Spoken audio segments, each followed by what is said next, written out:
Hi everyone, welcome to AutoDio. Recently, EV startup founded by famous automotive designer Henrik Fisker announced that it had signed a deal with Taiwan's Hunhai Precision Industry, better known as Foxconn. For techies, Foxconn is anything but strange due to its awesome portfolio. As announced, the consumer electronics contract manufacturer and Fisker would co-develop and build a breakthrough new segment vehicle. This partnership, however, could reflect a new approach for EV startups in general, contract rather than in-house build. For Fisker, it's the second such agreement it has inked, after the contract with Magna in Austria to, initially exclusively, manufacture the upcoming Ocean luxury electric vehicle in Europe. Global reservations for the car have passed 10,400 and a production intent prototype is due for reveal next summer ahead of production start in the fourth quarter of 2022. Now comes a second Fisker EV which will be built by Apple's key contract assembler. While the tech giant designs and develops iPhones for production, Foxconn then sorts the factories, recruits the labor, lays out the assembly lines, builds efficient supply chains. Apart from Apple, Microsoft, BlackBerry, Amazon and Sony are among Foxconn's list of partners as well. Not only PC and mobile device manufacturers, contract assembly has long also been a useful aid to automakers. The already mentioned Magna Steyr in Austria or Valmet in Finland will happily provide extra production capacity to boost supply of a high-demand model, as illustrated by Valmet's recent multiple contracts with Daimler's Mercedes-Benz, or take on assembly of lower-volume niche variants, such as Magna Steyr has done with the I-Pace and various BMW, Mini, Mercedes-Benz and Chrysler models over the years. VDL in the Netherlands is another outsourcing option for European automakers. The former DAF, Volvo, Mitsubishi, Smart Assembly plant has been transformed into a contract builder, currently assembling select Mini models for BMW. Moreover, contract assembly has also enabled automakers to establish themselves relatively quickly in new markets. When the Japanese companies started their export drive in earnest during the 1960s, they were able to enter the US market easily with fully imported cars, but in markets such as Australia, New Zealand, and many countries in Asia, they faced tariff barriers and import controls as part of local government policies which encouraged local assembly manufacture with prescribed local content components that had to be procured domestically. For Toyota and Datsun in particular, local contract assemblers were a boon. Well-established companies such as Australian Motor Industries and motor producers had existing factories with welding and paint shops, assembly lines in place, a skilled labor force on hand and established supply chain relationships for many local parts including wiring, glass, trim, tires, batteries, heaters, radios and so on. It was thus a relatively simple process, ensuring a steady supply of new cars to the developing dealer chains.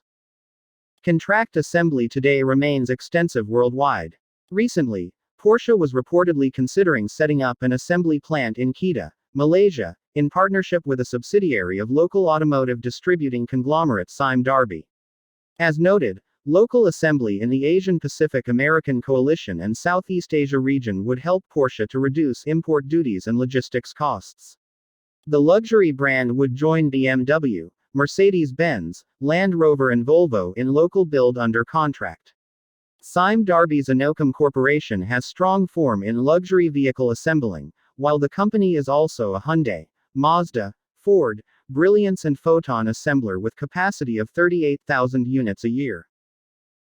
The push by many Western automakers into new, emerging markets, such as China, Russia and India, in recent decades has also been smoothed by local contract assembly deals. Few new entrants into China have made much headway without a regulator-scrutinized joint venture deal.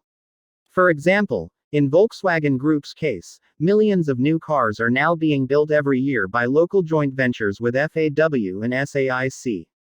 Meanwhile, Ford established an initial manufacturing footprint in Russia, with local assembler distributor Sollers Group.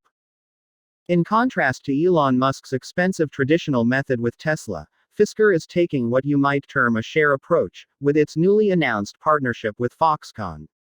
The two parties will co-develop a vehicle to pioneer a new market segment and deliver industry-first innovations, Foxconn will be in charge of production with annual output of more than 250,000 units. In a joint press release, Foxconn Technology Group Chairman, Youngwei Liu said that the Fisker and Foxconn partnership brings together two global leaders in innovation that will join forces to unlock the potential of the electric vehicle industry. Foxconn's participation in the electric vehicle industry delivers a refreshing thrust into the information and communication technology (ICT) industry that is already focused on this exciting sector. The key success elements of electric vehicle development include the electric motor, electric control module, and battery.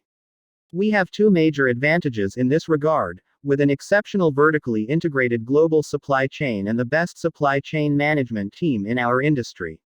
Coupled with our accumulated engineering capabilities, Foxconn has been critical to the success of many ICT companies over the past 40 years, and we look forward to extending this success with Fisker. In other words, the deal makes a lot of sense, which will allegedly help Fisker avoid huge factory setup costs and gets a brand new EV model to market faster, while Foxconn could get a huge boost for its auto building aims. As Youngwei Liu said, the new collaboration between Foxconn and Fisker will revolutionize the automotive industry model by introducing ICT capabilities, which help automakers accelerate their transition to new, innovative, and efficient manufacturing processes and business models. He noted, the collaboration between our firms means that it will only take 24 months to produce the next Fisker vehicle, from research and development to production, reducing half of the traditional time required to bring a new vehicle to market.